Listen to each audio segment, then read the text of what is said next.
अस्सलाम वालेकुम। This is आमना उस्मान। और जैसे कि आप सब जानते हैं कि मैंने 27 दिन तक क्वारंटाइन में वक्त गुजारा है, जो कि बहुत ही तकलीफ दे था। लेकिन वो कहते हैं ना कि बीमारी जो है वो अल्लाह की तरफ से आती है और जाती भी अल्लाह की तरफ से ही है।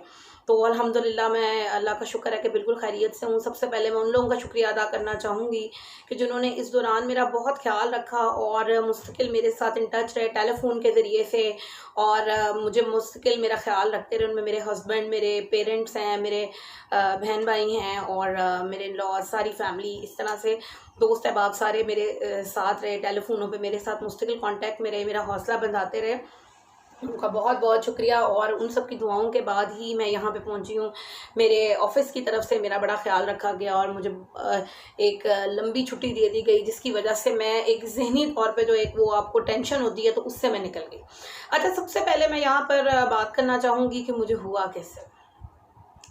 कैसे की बात ये करें तो मैं तो बड़ी एहतियात करती रही। सारी दुनिया जानती थी कि मैं किसी सेलिब्रिटी का इंटरव्यू भी करने जाती थी, तो मैं वहाँ पर अपना स्प्रे लेकर जाती थी और मैं उनसे कहती थी कि ठहर जाएँ, पहले मुझे कमरे को सैनिटाइज़ कर लेने दें, फिर हम इंटरव्यू स्टार्ट करेंगे। बगैर डरे, बगैर ये सब किए मैं शुरू हो जाती थी। लेकिन मुझे कैसे लगा, मैं फैसलाबाद गई और फिर वहाँ पर भी मैंने बड़ी एहतियात की। मेरे मामू जो हैं वो काफ़ी कमज़ोर हैं, बीमार हैं, तो मुझे होता था कि उनको भी ना लग जाए। तो मैं उनके घर में भी नहा के एंटर होती थी कि कहीं उनको इससे मुझसे कोई नुकसान ना हो। खैर बस लगना था, ईद थी ऑब्वियसली। अब हम भी जाते रहे, नाश्ते करते रहे, खाने खाते रहे। उस वक्त तो पाए हलीम निहारियाँ बड़ी अच्छी लग रही होती हैं, घूम फिर रहे होते हैं। लेकिन वो कहते हैं ना कि फिर वो जब आपको एक वबा फैली हुई है और मना किया गया है तो आपको एहतियात करनी चाहिए। एहतियात नहीं की और आखिरकार फिर मैं उसके हाथों पकड़ी गई। मैं सेकंड डे ऑफ ईद था तो मैं अपने मामू के घर से निकली हूँ वापस मैं अपने इन-लॉज़ में जाने के लिए। तो मुझे एकदम से फ़ील हुआ कि जैसे ना मुझे बहुत ज़्यादा नौज़िया हो रहा है और दिल ख़राब हो रहा है। तो मैंने अपने हस्बैंड से कहा मुझे ना इमली ले दें। उन्होंने मुझे ना वो डिब्बे वाली इमली मिलती है फैसलाबाद में, उन्होंने मुझे वो लेकर दी है। मैंने वो टेस्ट किया कि मेरा दिल ख़राब नहीं ठीक हुआ। मैंने कहा नहीं, मेरा ठीक नहीं हो रहा, आप मुझे कुछ और लेके दें। 7 अप ले दें। 7 अप उन्होंने मुझे लेके दी। 7 अप मैंने पी और इतनी बड़ी बॉटल थी, मैंने पूरी वो ख़त्म कर दी। लेकिन उससे मुझे कुछ सहारा हुआ, बट मुझे फ़ील नहीं हुआ कि मुझे हो क्या रहा है, बुखार चढ़ रहा है या कुछ भी है। वो मेरी सिस्टर इन लॉ है देवरानी, तो हम दोनों ने मिलके ईद पे मुख्तलिफ लोगों के घरों में जाना था। उसका मुझे फ़ोन आया, भाभी आप तैयार हो गई हैं? मैंने कहा हाँ, मैं बस तैयार होने लगी, चलते हैं हम दोनों।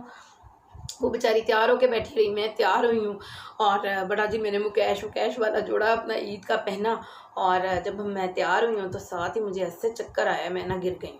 तो मेरी मदर इन लॉ ने मुझे पूछा है कि आपको क्या हुआ है बेटा? तो मैंने कहा आंटी मुझे पता नहीं क्या हुआ, मुझे समझ नहीं आ रही। जब थर्मामीटर लगाया तो मुझे 100 बुखार था। मुझे समझ आ गई कि काम ख़राब हो गया, क्योंकि मुझे तो कभी वायरल बुखार भी नहीं हुआ, तो मैं इतने आराम से पकड़ी नहीं जाती। मैंने कहा काम ख़राब हो गया। अब मैंने ना सबसे पहले जो है ना वो फ़ौरन पैनाडोल ली और देन मैंने अपने भाई को अमेरिका टेक्स्ट कर दिया, डॉक्टर है डॉक्टर माजिद। मैंने कहा कि यार ये सूरत हाल है। घर में मैंने किसी को नहीं बताया, अपने पेरेंट्स को लाहौर फ़ोन करके कि मुझे बुखार हो गया और मैं फंस गई हूँ। पता मुझे था कि फैला एक ही हुआ है, तो काम ख़राब है।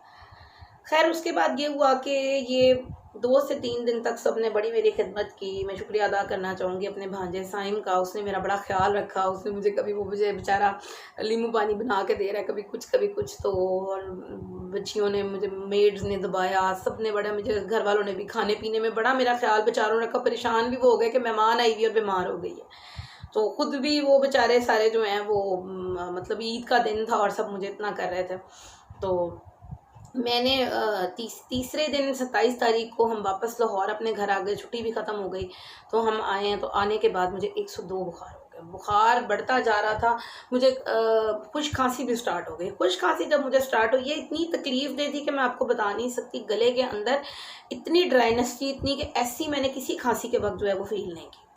तो फिर उसके बाद मैंने जो है ना वो सोचा कि मैं अब जो हूँ ना, मैं ऐसा करती हूँ कि मतलब अब स्टीम ले रही, मतलब किसी चीज़ से कोई आराम नहीं आ रहा था। बुखार की हालत में स्टीम लेने से भी हमें मना किया गया था, तो हम उस वक्त स्टीम नहीं लेते थे। तीसरे दिन की बात है, मैं घर वापस आई हूँ। आते ही मैंने जो है वो अपनी वालदा जो है वो उनके लिए, मतलब वालदा को भी नहीं मिली, वालिद को भी नहीं मैं मिली। मैं सीधी भागकर जो है वो ऊपर आई हूँ कमरे में। जूते मैंने बाहर उतार दिए थे, कमरा मैंने बंद कर लिया। एक कमरे में मुझे क्वारंटाइन कर दिया गया। मुझे डिस्पोजेबल बर्तन दिए गए। मुझे कहा गया कि ये डिस्पोजेबल बर्तन तुमने बाद में शॉपर में डाल देने खाना खाने। कोई मेड जो थी वो मेरे कमरे में आने के लिए तैयार नहीं थी। किसी ने मुझे अंदर नहीं आई, मेरी कोई मेड। उसने कहा ना हमने इसको दबाना है, ना हमने इसका कोई काम करना है, ना इसकी हम सफाई करेंगे, ये खुद करे। मैंने कहा ठीक है कोई बात नहीं। वो खैर आना शुरू, मतलब मैं अकेली थी। तीसरे चौथे दिन मेरी वालदा को बुखार हो गया। अब मतलब वो देखे कहाँ से जर्म ट्रैवल कर रहा है, घर के अंदर आ गया। फिर 5वें दिन वालदा के बीमार होने के 3 से 4 दिन बाद वालिद को बुखार हो गया। तो ये सारा घर लिपटता चला गया। हस्बैंड और बच्ची ठीक रहे माशाल्लाह अल्हम्दुलिल्लाह, अल्लाह का शुक्र है। और मेरा जहाँ तक ख्याल है और जो डॉक्टर्स का ख्याल है जो हमारा इलाज करते रहे, उनका यह ख्याल है कि पॉजिटिव ये भी हैं। लेकिन ये कि ये इनको पता ही नहीं चला, इनको इस दौरान होके ठीक भी हो गया। इम्यून सिस्टम अच्छा था तो ये इनको फील नहीं हुआ। और मैं एक बात ये कहूँगी कि इसमें इम्यून सिस्टम का बहुत काम है। मेरी मदर इन लॉ हमेशा हम लोगों को कहती रही कि आमना सुबह सुबह जो है ना वो गर्म चाय ना पिया करो तुम निहार मुँह, लेकिन मैं सुनती नहीं थी। अभी भी पीती हूँ, आदत है गंदी लगी हुई। लेकिन ये कि हमेशा मेरे हस्बैंड को मैं देखती हूँ और अपने फैमिली में देखती हूँ कि लोग जो है वो पहले दूध सोडा या ठंडा पानी सुबह सुबह निहार मुँह, या सेब खाते हैं या कोई ऐसी चीज़ जो ठंडी लस्सी वगैरह, फ़ौरन चाय नहीं पीते। आपका चाय पीने से इम्यून सिस्टम कम होता है। मेरा इम्यून सिस्टम ख़त्म हो गया हुआ सबसे पहले, इसीलिए मैंने इस वायरस को कैच किया। कोल्ड ड्रिंक्स बहुत पीती हूँ, पेस्ट्रीज़, बेकरी की चीज़ें और जंक फूड का इस्तेमाल बहुत ज़्यादा है मेरी ज़िंदगी में। इसकी वजह से मेरा इम्यून सिस्टम, दवाइयाँ बहुत खाती हूँ। मैंने देखा हमेशा मेरे हस्बैंड ने कभी भी सख्त तबीयत ख़राब भी हो ना, उन्होंने कोई दवाई नहीं खाई। वो कहवा शहवा बनाते हैं, पेट ख़राब होता है ठीक हो जाते हैं, या कुछ मैं कहूँगी अच्छा नहीं नज़ला हो रहा है, टेलफास्ट ले लो, फ़लाँ चीज़ ले लो, ये है वो। तो वो करके मैंने अपना इम्यून सिस्टम बहुत ख़राब कर लिया और इसीलिए मैं पकड़ी भी सबसे ज़्यादा गई। अच्छा किस्सा मुख्तसर मैं आपको बताती हूँ। वालदा ने खुद ही जो है वो ऑगमेंटन खानी शुरू कर दी। हालांकि इस वक्त एक ही बुखार फैला हुआ था और सबको पता था कि एक ही बुखार है, और इसके लिए वर्ल्ड वाइड जो दवाई तजवीज़ की गई है वो एजोमैक्स है। एजोमैक्स 400 mg मुझे 10 दिन के लिए दी गई। मैंने 10 दिन के लिए खाई। 10 दिन बाद भी मेरा बुखार नहीं उतरा। मैं साथ जो है वो 2 पैनाडोल लेती थी, 1 ब्रूफेन लेती थी। ब्रूफेन पाकिस्तान में डॉक्टर्स रेकमेंड नहीं कर रहे, मिसकंसेप्शन है। उनको लगता है कि ये डेंजरस है, लेकिन ये डेंजरस नहीं है। अमेरिका में दी जा रही है, हम सब ने खाई है और अल्हम्दुलिल्लाह हम बिल्कुल ठीक हुए हैं।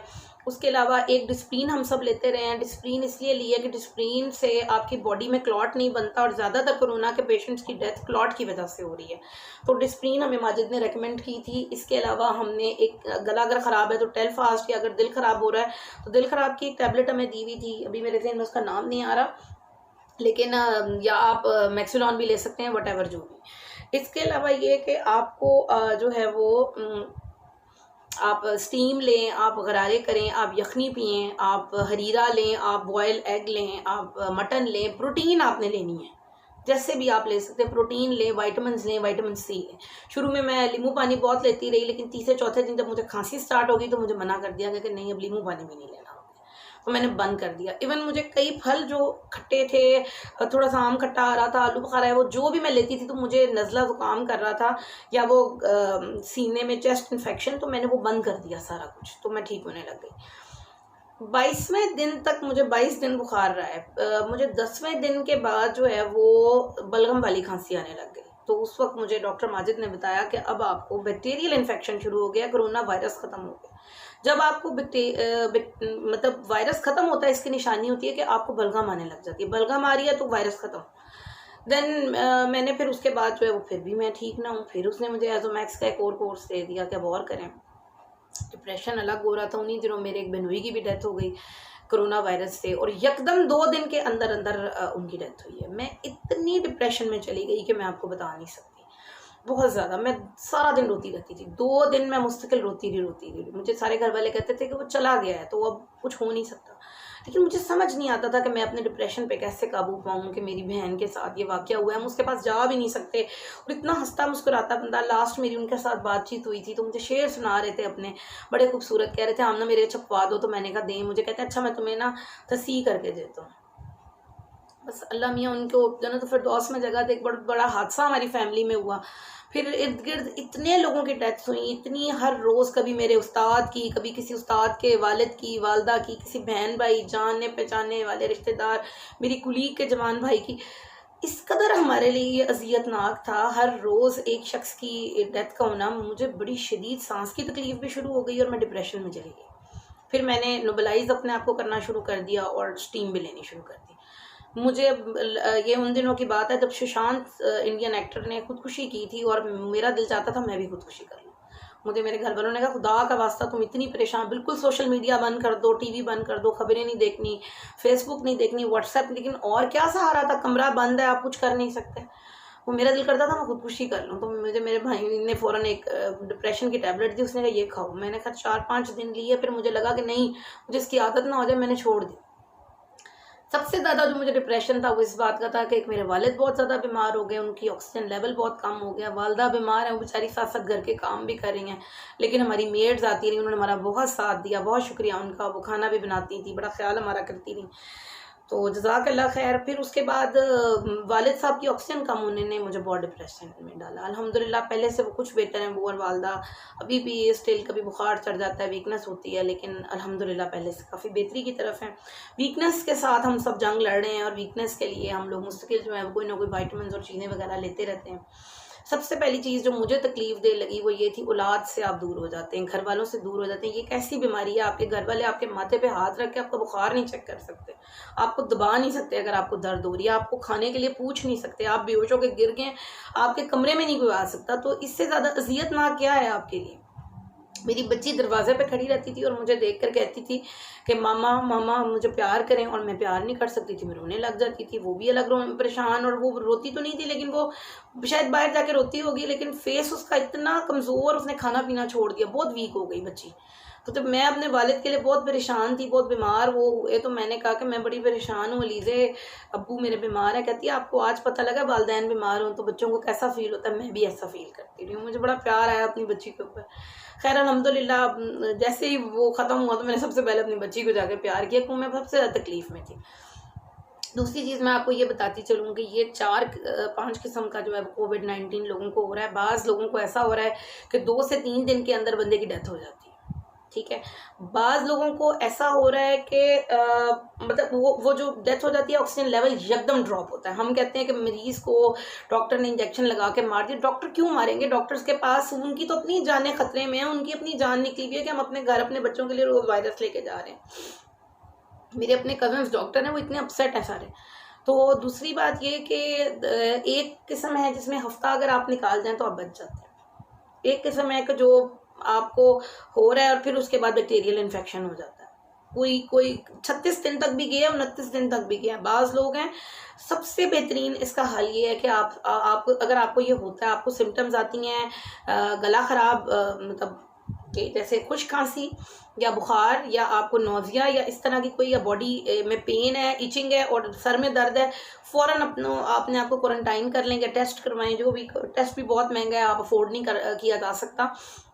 सबसे पहले आप ये करें। अब मुझे भी टेस्ट नहीं करवाने दिया जा रहा था, मुझे कहा जा रहा था नहीं तेनू गवर्नमेंट चुक के ले जाएगी। मैंने कहा एवं चुक के ले जाएगी। तो मैंने टेस्ट करवाया और अल्हम्दुलिल्लाह, लेकिन उस वक्त डर मुझे भी था, मैंने अपना शनाख्ती कार्ड का नंबर तक नहीं दिया। मैंने कहा कि नहीं मैंने नहीं देना। जना हॉस्पिटल से मैंने टेस्ट कराया, लेकिन मुझे पता था ये पॉजिटिव होना है, क्योंकि सारी मेरे सामने सिम्टम्स आ चुकी हुई थी, मुझे पता लग गया था ये मुझे आम बीमारी नहीं हुई। आप यकीन करें मुझे ज़िंदगी में ऐसी कभी बीमारी नहीं हुई।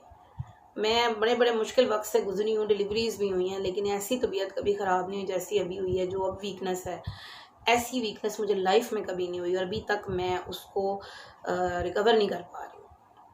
बहन मेरी बीमार है, बहनोई बीमार है, बच्चे बीमार हैं। कैसे इसमें सबसे ज़्यादा जो तकलीफ दे चीज़ है ना, वो तीमारदारों के लिए भी है। सिर्फ मरीज़ नहीं भुगतता था, तीमारदार उससे ज़्यादा भुगत रहे हैं।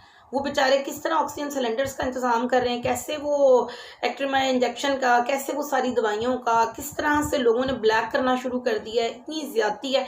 फिर कहते हैं हमारे ऊपर अजाब क्यों आता है। अजाब इसलिए आता है कि आप चीज़ों को महंगा कर देते हैं। आपने मास्क महंगे किए, आपने सैनिटाइजर्स महंगे किए, आपने हर वो चीज़ महंगी कर दी जो। और अब यकीन करें कि जो मेडिकल इंडस्ट्री जो पहले 10% रियायत करती थी, उन्होंने वो भी बंद कर दिया। सबसे ज़्यादा इस अरसे में कमाया उन्होंने है, और उनकी बेहिसी का आलम यह है कि वो 1 रुपया कम करने के लिए तैयार नहीं है।